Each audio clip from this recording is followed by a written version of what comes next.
dengan satu amalan sahaja boleh dapat berjumpa dengan Rasulullah sallallahu alaihi wasallam. Tuan-puan bayang, saya nak share satu perkara ni. Ini benar-benar nah tuan-puan. Satu hari saya ada share dekat live page Mem Ngaji lah, berkenaan dengan satu amalan ni, dan ramai yang sudah mulakan dan bagi feedback dekat saya, macam-macam jenis feedback. Contohnya macam, Ustaz, saya mula istighfar, keluarga saya dah mula orang kata apa, rapat semula. Iaitu yang macam saya sebut tadi, kunci dia istighfar.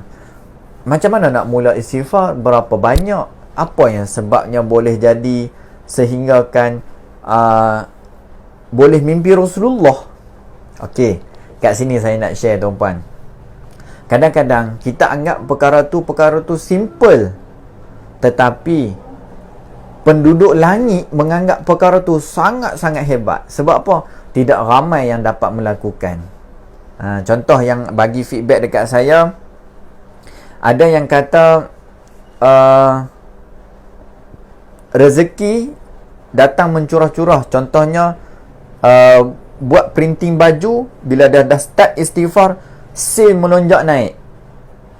Dan juga ada masalah dengan jiran pun tiba-tiba datang, seolah-olah macam tidak ada kesalahan apa-apa, macam tidak ada masalah apa-apa. Yang tu yang penting tuan-puan. Dan juga yang paling besar sekali saya dapat tuan-puan, apa dia tahu? Istighfar, kemudian dia start istighfar hari Khamis malam Jumaat tu, hari tu sendiri dapat bertemu Rasulullah sallallahu alaihi wasallam. Macam mana cara bertemu dia?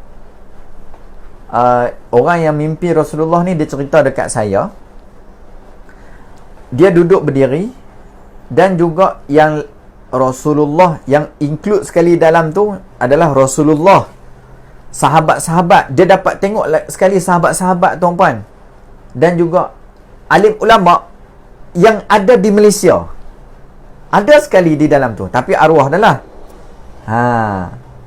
Tuan-puan kenal tak Syekh Tayyib? Dia ada sekali di dalam tu. Ulama yang belajar dekat Mekah sekali, belajar dekat Mekah dulu, yang balik Malaysia ni, yang orang kata dia tak makan nasi tu. Okey, ada sekali dalam halaqah, dipanggil bulatan tu. Jadinya dalam halaqah tu ada Rasulullah, dan dia boleh cerita dekat saya. Dia kata apa? Masa tu Rasulullah pakai yang serban orang yang macam orang Arab duk pakai tu lah. Sangat kemas. Alright? Cantiknya. Anak saya tunjuk lukisan. Okey, so saya sambung. Pakai macam tu dalam keadaan Rasulullah ada nak menuju ke tempat lain pula. Apa dia buat tuan-puan? Saya bagi tahu macam mana. Dia buat apa yang Allah suruh buat sebenarnya, iaitu minta keampunan kepada Allah. Istighfar 1000 kali sehari. Dia buat start daripada selepas subuh 200 kali istighfar, astaghfirullahalazim. Lepas zuhur 200 kali, lepas asar 200 kali, lepas maghrib 200 kali, lepas isyak 200 kali. Malam tu tidur terus mimpi Rasulullah. Itu antara salah satu asbab kita, penyucian jiwa kita, yang dapat bertemu Rasulullah tuan-puan. Cuba buat. Tidak semestinya dengan istighfar yakin bahawa kita dapat mimpi Rasulullah. Tidak.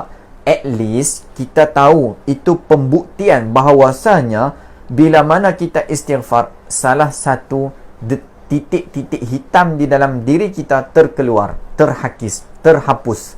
Seronok tak tuan-puan? Seronok.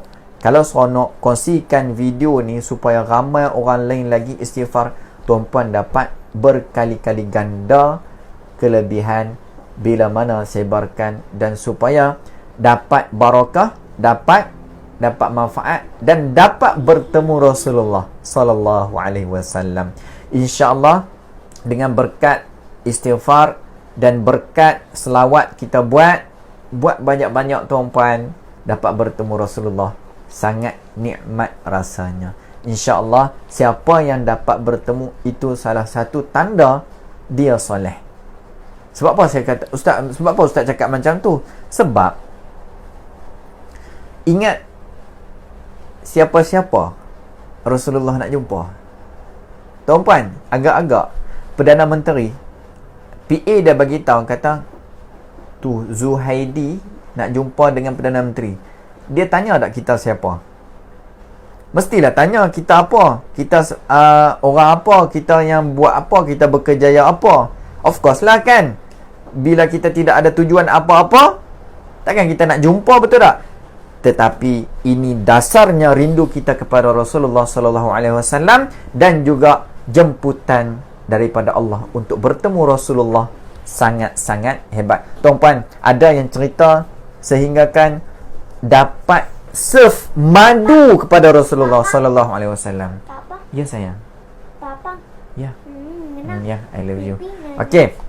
Ada yang kata boleh serve madu lebah kepada Rasulullah sallallahu alaihi wasallam.